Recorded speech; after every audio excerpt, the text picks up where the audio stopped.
Hello friends, कैसे हैं आप। स्वागत है आप सभी का way to B H U channel में। आज हम लोग देखेंगे एनपीसी स्पेशल जो है पार्ट 5 में हम लोग आज देखेंगे कि एनपीसी से संबंधित क्वेश्चन, क्योंकि एमएड में ये क्वेश्चन बार बार रिपीट हो रहे हैं। कम से कम एनपीसी से 5 क्वेश्चन बन रहे हैं, तो हम लोग आज थ्योरेटिकल पार्ट देखेंगे इसमें। और जिससे कि कम से कम 3 क्वेश्चन इसमें से फंस ही जाए। तो बढ़ते हैं आगे देर न करते हुए। दोस्तों, इससे संबंधित ये जो वीडियो है, इसको वीडियो से संबंधित जो पीडीएफ है उसको पाने के लिए आप हमारे way to B H U telegram channel को ज्वाइन कर सकते हैं। यहाँ पर आपको सारे पीडीएफ मिल जाएंगे। तो बढ़ते हैं आगे। एनपीसी, जिसे कि नॉर्मल प्रोबेबिलिटी कर्व या हिंदी में सामान्य प्रायिकता वक्र बोलते हैं, इसको किसने दिया था सर्वप्रथम? तो इसको दिया है, इसका विचार 1933 में फ्रांस के डी मोइवर ने दिया था, और इसीलिए इसे डी मोइवर वक्र भी कहते हैं। इसे गॉसियन वक्र भी कर्व भी बोलते हैं, क्योंकि इसे गॉस जी ने ज़्यादा फेमस किया था। भले ही मोइवर ने दिया था, लेकिन इसे गॉस जी ने फेमस किया था, इसलिए इसे गॉसियन वक्र भी, कर्व या वक्र भी कहते हैं। अब देखते हैं कि एनपीसी की विशेषताएं क्या हैं। तो एनपीसी की सबसे बड़ी विशेषता होती है कि ये बेल शेप होती है। ये जो है एकदम उसके आकार की होती है, बेल शेप में होती है, इसलिए इसे बेल आकृति भी बोलते हैं। इसके बाद ये समाकार या सिमेट्रिक होती है। सिमेट्रिक का मीन्स कि यदि हम बीच से एनपीसी को मोड़ दें, तो यह हिस्सा दूसरे वाले हिस्से को जाकर ढक लेगा। इसे बोलते हैं, इसको यदि इससे मोड़ दे और इसकी परछाई इस पर पड़े तो ये मिरर इमेज बनाएगी, अर्थात दोनों इक्वल होंगे तब ये सिमेट्रिकल होगा। जब दोनों इक्वल होंगे तो सिमेट्रिकल होगा। अगला है अनंत स्पर्शी। अनंत स्पर्शी का मीन्स जो ये बेस होता है एक्सिस पर, ये कभी भी एक दूसरे को, ये वाई एक्सिस वाला पॉइंट कभी टच नहीं करता है, चाहे ये जितनी लंबी आगे रेखाएं चली जाए, लेकिन कभी एक दूसरे को काटती नहीं है, और इसलिए अनंत स्पर्शी हैं। और अनंत पे जाने पर भी स्पर्श नहीं करेंगी। अगला है चौथा कि आवृत्ति केंद्रीकरण। आवृत्ति केंद्रीकरण मीन्स कि जब इसको प्लॉट करते हैं एक्स वाई पर प्लॉट करते हैं, तब ये इसका कर्व ऐसे बनता है। तो वो जो आवृत्ति, जो सबसे ज़्यादा फ्रीक्वेंसी होती है, वो केंद्र में, इसके केंद्र में जो है वो एकत्रित होती है, इसलिए इसे आवृत्ति केंद्रीकरण बोला जाता है। पांचवा है कि केंद्रीय समानता व मध्य बिंदु में एकल बहुलांगी होती हैं। मीन्स कि जब हमारा एनपीसी बनता है, नॉर्मल एनपीसी जो सामान्य वाला है, सममित वाला है और आदर्श वाला, तो उसमें क्या होता है कि मीन, मध्यमान, मोड, माध्यिका और हमारा मिडिन और बहुलांक तीनों एक ही पॉइंट पर, यहीं पर तीनों लाई करेंगे जो आदर्श रूप से होता है उसमें। इसीलिए इसका सूत्र हो जाता है m बराबर एम डी बराबर एम मोड, मीन बराबर माध्यिका और माध्यिका बराबर आपका बहुलांक, ये तीनों एक ही हो जाता है। इसके बाद है कि वक्रता गुणांक। जो वक्रता गुणांक मीन्स कि जब इसको प्लॉट करते हैं तो ये एक शेप में, बेल शेप में ही लेता है। न तो ये एकदम से चपटा होता है, न तो एकदम से नुकीला होता है। जब ये चपटा हो जाएगा तब इसको प्लेटोकर्टिक बोलेंगे। इसको बोलते हैं प्लेटोकर्टिक, प्लेट के जैसा चिपटा हो गया तो प्लेटोकर्टिक, और ये जब लंबा हो गया तो इसको जो लेप्टोकर्टिक, मतलब एकदम लंबा हो गया तो लेप्टोकर्टिक बोलेंगे। और जो सामान्य होगा उसे बोलते हैं मेसोकर्टिक, जो आदर्श रूप में होता है। और फिर इसकी ये तो हो गया इसका वक्रता गुणांक। तो अब ये जो वक्र बनेगा, कितने को ही हम मेसोकर्टिक बोलेंगे, कितने को ही हम लोग मेसोकर्टिक बोलेंगे कि वो न तो एकदम लंबा वाला हो न एकदम चपटा वाला। तो आदर्श स्थिति कुछ पॉइंट होनी चाहिए ना, तो वो हुई हमारी 0.263, ये हमारी आदर्श पॉइंट होता है। ये बार बार रिपीट करा इसलिए इसे याद कर लीजिएगा। सिंपल सा है, दो तिया 3 यहाँ पे रख दी, 2 तिया 6, 263 आ गया। सिंपल सा है, 2 तिया 6, पहले इधर 2, फिर यहाँ पे 3 रखी, फिर इसका दुगना कर दी 6, 263 हो गया। तो 0.263 इसका कोफिशिएंट होगा कर्टोसिस को। वक्रता को कर्टोसिस बोलते हैं, जिसे के और स्मॉल यू से प्रदर्शित करते हैं। अगला है विषमता गुणांक या कोफिशिएंट ऑफ स्क्यूनेस। सबसे बड़ी बात कि ये विषमता क्या होती है, जब हमने ये जाना कि ये जो है सिमेट्रिकल होती है, मीन्स सममित होती है, न इधर ज़्यादा न इधर, दोनों इक्वल है। जब इक्वल हो गया तो फिर ये सममित हुआ। लेकिन मान लीजिए ऐसा भी तो हो सकता है कि कभी कभी डेटा इस तरफ गिरा हुआ हो या कभी कभी डेटा इस तरफ ज़्यादा हो, जो बीच में न पढ़ करके, आदर्श रूप से न पढ़ करके इसका मोड कभी माइनस की तरफ और कभी प्लस की तरफ। हम लोग जानते हैं कि यहाँ पे 0 होता है, 1 plus 1 sigma plus 2 sigma plus 3 sigma, इधर -1 सिग्मा और फिर -2 सिग्मा फिर -3 सिग्मा होता है। तब अब इसमें क्या बोल रहे हैं कि विषमता गुणांक, तो विषमता गुणांक में का जो वैल्यू होता है, जो आदर्श रूप में है हमारा, उसका वैल्यू जो है SK का हमेशा एज स्क्यूनेस इसको बोलते हैं। विषमता को इंग्लिश में स्क्यूनेस बोलते हैं और इसको प्रदर्शित करते हैं कैपिटल S और स्मॉल k से, और इसकी वैल्यू कितनी हो जाती है 0। तो जब 0 हो जाती है स्क्यूनेस तो सिमेट्रिकल होता है, मतलब दोनों इक्वल हैं, बराबर हैं, तब ये 0 होगा। लेकिन मान लीजिए कि जब ये ज़्यादा इधर कभी गिरा है कभी इधर गिरा है तो उसको भी कुछ बोलते हैं, तो अभी उसको बताएंगे। अगला है कि नवा अधिकतम ऊंचाई। अब अधिकतम ऊंचाई की कितना लंबा होना चाहिए आदर्श रूप में, हमने देखा वहाँ पे कि इसका वक्र जो है 0.263 है। तो अब इसकी ऊंचाई भी तो कुछ होनी चाहिए ना, तो इसकी ऊंचाई जो है 0.3984 है। कहीं कहीं पे किताबों पे अलग अलग है, लेकिन ये जो SP गुप्ता की बुक है उसमें 0.934 है इसका वो। अब दूसरी बात की ये कि इसमें कुछ लेंस भी बनते हैं। हम लोग जानते हैं कि ये अवतल और उत्तल होता है लेंस, 2 प्रकार के लेंस हम लोगों ने पढ़े हैं। तो अब इसमें जो हमारा कर्व है NBC बन रहा है, इसमें अवतल और उत्तल लेंस भी हैं। तो अब जानते हैं कहाँ से कहाँ तक उत्तल और अवतल लेंस है। तो इसमें ये बताया गया है कि मध्यमान से 1 मानक विचलन पर के ऊपर से, जो मध्यमान है इसके मानक विचलन 1 के ऊपर से और नीचे अर्थात +1 सिग्मा से -1 सिग्मा तक दिशा परिवर्तित करता है। यह +1 से -1 सिग्मा के बीच में आधार पर रेखा की ओर अवतल होता है, और जबकि -1 से -1 के ऊपर दोनों ओर की आधार रेखा उत्तल होती है। तो अब इसको जान लेते हैं कि ये क्या बोल रहा है। तो सबसे पहले हमने ये बनाया अपना x एक्सिस, ये 0, ये y, ठीक। अब ये हमारा हो गया मान लीजिए NPC। अब NPC को हमने डिवाइड किया, यहाँ पे हमने लिखा इसका मध्यमान।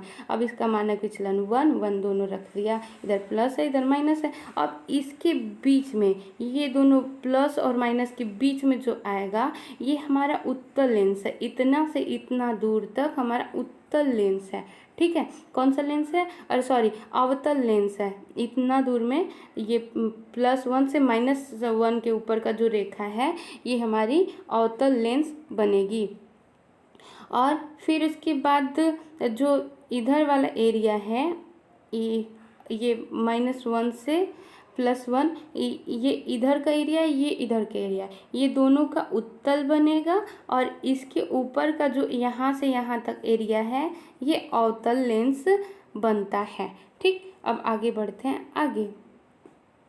अब ये लेंस तो हो गया, अब इसमें कुछ मतलब एरिया भी है कि एरिया कैसे कैसे है ये देख लेते हैं।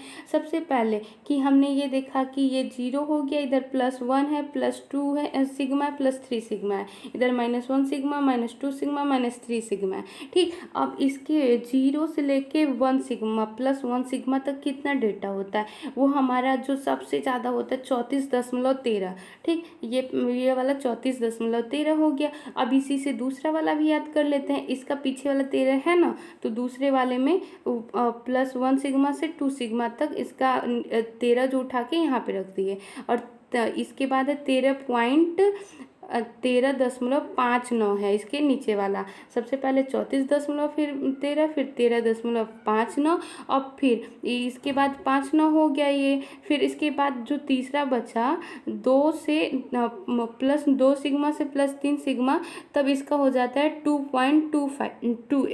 2.28 सबसे कम इसमें है तो इसलिए 2.28 है। अब कुल मिला के अब दोनों साइड का जोड़ते हैं। जो एग्जाम में आता है वो ऐसे ही आता है कि एक साइड का मतलब आपको बता देगा कुछ एरिया, मान लीजिए आपको बता देगा 1 और 0 के सिग्मा का इतना एरिया है, अब इसको ज्ञात करिए। तो उसमें आप जेड वाला जब फॉर्मूला रखेंगे तो इसको निकाल पाएंगे।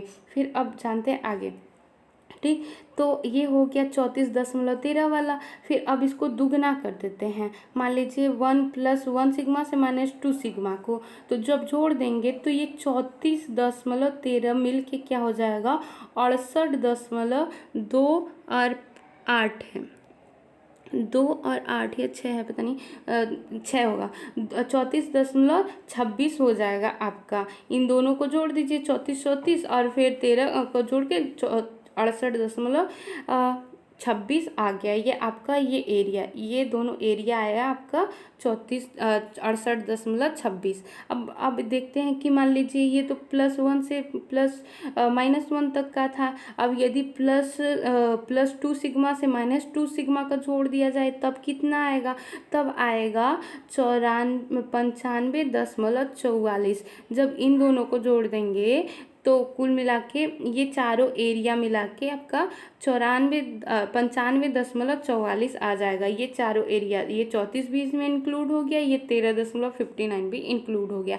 तो अब आगे बढ़ते हैं। जब मान लीजिए कि ये -3 सिग्मा से +3 सिग्मा इन तीनों का एरिया पूछ रही है, तब कितना हुआ, तब 99.74 ये पूरा आएगा। -3 सिग्मा से +3 सिग्मा तक ये पूरा एरिया कवर करता है। अब पूछे कि आगे का बच गया वो कितना कहाँ गया, तो वो एरर में जाता है। इसलिए सांख्यिकी में कभी पूरा नहीं होता, 99% माना जाता है, कभी 100% सही नहीं माना जाता। इसलिए बोला जाता है सांख्यिकी का मतलब सफ़ेद झूठ भी बोलते हैं। अब आगे बढ़ते हैं, आगे बढ़ते हैं 12वां। अब गणितीय समीकरण, ये आपको क्वेश्चन में आ चुका है कि गणितीय समीकरण क्या है, तो इसको ज़रूर से याद कर लीजिएगा। ये 2016 के पेपर में आपके आया हुआ है कि इसका फॉर्मूला कौन सा सही होगा।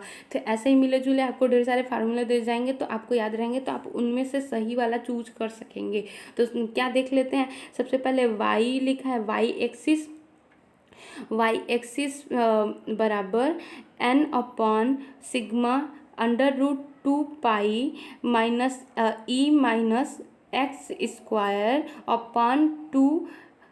-x² sigma square. तब अब देख लेते हैं कि इसका बटा क्या क्या है। तो इसमें y का जो अर्थ है वो x बिंदु पर स्थित कोटि की ऊंचाई है। जब हम लोग x ये माना था इसको, तो इसको y हो गया, तो ये हमारा ये बनता है NPC। तो ये जो होगा y, वो y एक्सिस इसकी ऊंचाई हो गई, ठीक। और उसके बाद बोल रहा है कि जो ये स्मॉल x है, मध्यमान से प्राप्तांक की दूरी, जो मीन हमारा 0 है उससे प्राप्तांक की कितनी दूरी है उसका स्मॉल x होता है। इसको लिख देंगे x-1। अब सिग्मा क्या है, इसमें प्राप्तांकों का कुल मानक विचलन हो जाता है। n कुल आवृत्ति हो गई, नंबर्स ऑफ फ्रीक्वेंसी हो गई।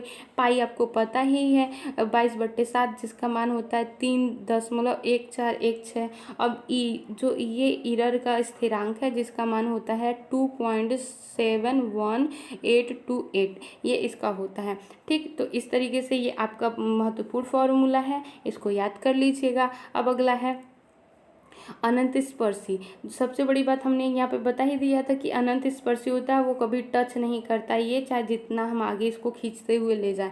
और फिर उसके बाद है वक्रता कर्टोसिस मापने का सूत्र है। मान लीजिए कि हमारा वो जो वक्रता है वो प्लेटोकर्टिक है या लेप्टोकर्टिक है, तो उसको मापेंगे कैसे?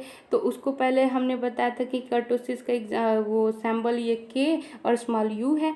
तो अब इसको मापते हैं, जो है उसका सूत्र है Q अपॉन परसेंटाइल 19 माइनस 10। तो इसमें जो है Q होता है वो आपका क्वार्टाइल चतुर्थांश विचलन हो गया, और परसेंटाइल जो है 90 शतांक में से माइनस जो होता है वो 10वां शतांक होता है। ये इसका सूत्र होता है, ये भी पूछा है तो इसलिए ध्यान से याद कर लीजिएगा। Q upon P percentile 90 minus percentile 10। ठीक, ये आज सिंपल सा ही है, इसको याद कर लीजिए। और जो हमारा कर्टोसिस का जो वो था वो था 0.263। ओके, अब बढ़ते हैं आगे। अब स्क्यूनेस का मतलब हमने बताया था कि जो विषमता गुणांक था वो हमारा स्क्यूनेस कहलाता है। जो इधर गिरता है, कभी इधर गिरता है माइनस की तरफ, कभी प्लस की तरफ, जो वक्र बनता है सममित न बन करके। तो अब देखते हैं कि इसको मापने का क्या तरीका होगा, कुछ तो तरीका होगा ना। तो वो है थ्री छोटा कोष्टक m मध्यमान माइनस मध्यांक MD अपॉन सिग्मा, मतलब मानक विचलन। तो इस तरीके से S की मतलब विषमता गुणांक हो गया, M बराबर मध्यमान और MD बराबर मध्यांक और सिग्मा। ये सिंपल सा है कि 3 फिर उसके बाद M minus MD upon 6, simple है, याद कर लीजिएगा, आ जाएगा। फिर उसके बाद है कि सम्मित जो होगा उसमें हमारा जो स्क्यूनेस होता है वो 0 होता है। अब ये तो विषमता हो गई, लेकिन कितने प्रकार की विषमता होती हैं? तो दो प्रकार की होती हैं, एक पॉजिटिव स्क्यूनेस और एक निगेटिव स्क्यूनेस। पॉजिटिव को बोलते हैं धनात्मक विषमता। अब धनात्मक विषमता किसको कहेंगे, ये कैसे पहचाना जाएगा? तो ये सबसे बड़ा एग्जाम्पल है। मान लीजिए कि हमारे ये सिंपल सा जो है वो हमारा ये था NPC, जिसमें कि हमारा मीन यहाँ पर है, लेकिन अब क्या डेटा इधर आ गया सारा। तो इधर आ गया तो हमारा मीन जो है यहाँ पे बना, और मीन के बगल में MD मध्यांक यहाँ चला गया। अब सबसे ज़्यादा जो डेटा है वो मोड को प्रदर्शित करता है, तो मोड हमारा सबसे इधर आ गया। तो जब इधर की तरफ सारे डेटा गिरते गए तो हमारा ये धनात्मक विषमता होगी। अब प्रश्न ये उठा कि इधर तो -1 सिग्मा -2 सिग्मा वाला चल रहा है, तो ये धनात्मक कैसे हो गया? तो धनात्मक इसलिए क्योंकि सारे डेटा जो है इधर साइड में गिर रहा है, तो इसलिए इसको धनात्मक बोलते हैं। और जब ये इधर और इसके बाद जो ये दूसरा वाला है ऋणात्मक वाला, इसमें क्या होता है कि डेटा जो है बाई तरफ पूरे झुकी रहती है। मान लीजिए हमारे ये सिंपल वाला NPC था जिसमें कि मीन यहाँ होता है, तो अब इसमें MD यहाँ पर, मोड सबसे ज़्यादा यहाँ पर है, मतलब सारे डेटा इधर गिरे हुए हैं। तो इधर गिरे हुए हैं तो ये ऋणात्मक हो गया। तो इसको याद करने का सिंपल सा तरीका है कि ये दोनों अपोजिट होते हैं, मतलब जो स्क्यूनेस होता है वो अपोजिट होता है, मतलब कि माइनस की तरफ यदि जाएगा तो इसे धनात्मक बोलेंगे, और यदि प्लस वाले की तरफ जाएगा तो इसको ऋणात्मक बोलेंगे। अब इसमें ये रहता है कि टेस्ट जो हमारा यदि टेस्ट को प्लॉट किया जाए और टेस्ट पे हमारा स्कोर जो सबसे ज़्यादा इधर सारे आ गए, मान लीजिए जब इधर सारे डेटा आ गए तो इसमें हम यदि डेटा प्लॉट करेंगे तो कैसे करेंगे? मान लीजिए कि हमारे बच्चे ने 0 से 100 तक के अंक को प्राप्त किया, ठीक। तो 0 से 100 तक का हमारे पास स्कोर था, जिसमें कि अधिकांशतः बच्चे जो है वो 3rd डिवीज़न 45 या 35% पे ही पास हुए। तो हमारा सारा मोड तो यहाँ पर आ गया, और तो मोड यहाँ पे आ गया, तो इसका मतलब क्या, पेपर बहुत टफ था, इसलिए सारा मोड यहाँ पर आ गया। तो इसलिए पेपर जब ज़्यादा कठिन होगा तो धनात्मक ऋण विषमता होगी, और सारा जो बनेगा वो बाई ओर बनेगा। और यदि हमने बहुत सिंपल क्वेश्चन बना दिया, ठीक, और बच्चों ने अधिकांशतः सही कर दिए, और अधिकांशतः बच्चों ने 100 में से 90 नंबर ला दिए। अब 100 में से नंबर 90 ला दिए तो इसका मतलब पेपर बड़ा सिंपल था। तो ये तो हमारे लिए खराब हुआ ना कि अरे पेपर तो सिंपल हो गया, तो ये ऋणात्मक दे रहा है। जब ऋणात्मक दे रहा है तो फिर इसमें पेपर जो है सिंपल होगा तो इधर बनेगा अब पॉजिटिव की तरह, और ये सारा झुकाव आपकी दाई तरफ होगा। अब ये हमारा नॉर्मल एमपीसी था जिसको हम लोग देखते हैं हमेशा, ठीक। तो अब अगला है कि मध्यमान की मानदंड त्रुटि। अब मध्यमान की मानदंड त्रुटि जो है, standard error of means is called which N 1। तो इसको बोलते हैं क्या है, इसको बोलते हैं मानक विचलन √n, ST √n बोलते हैं इसको। अब अगला है कि मध्यमान और औसत में अंतर निर्भर करता है। तो जो मीन हमारा है या एवरेज है उनमें अंतर तभी होगा जब उसमें एरर होगा। तो आज के लिए बस इतना ही, मिलते हैं नेक्स्ट वीडियो में, और ध्यान रखिएगा अच्छे से एग्ज़ाम दीजिएगा। बाय।